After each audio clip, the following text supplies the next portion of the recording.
Rieccoci in studio, tra l'altro, parlando di voto, un voto che si aggiunge il 21 di giugno, dovrebbe essere quello per il referendum. Lei vota? Sì. Lei vota? Lei vota. Lei vota? Vado a votare. Va a votare.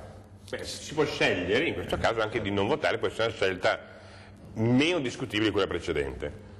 Lei va a votare? Sì, io vado a votare. Lei va a votare cosa? No. No? Lei va a votare? No. Ma si trova chi va a votare sì, tra i politici? Ma non è questione di dei politici, beh sì, Berlusconi ad esempio, c'è chi ci guadagna, anche ho sentito che il PD Il PD vota sì. verrebbe una legge che è una porcheria. Sai qual è la modifica del referendum?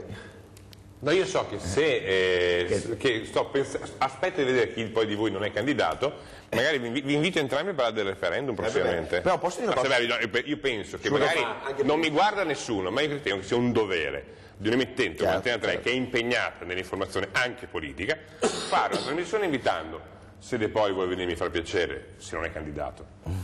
Anche se lei è candidato, chi invita da Lucino? Non c'è più nessuno. Siete tutti candidati? No, tutti candidati. No, ce n'è.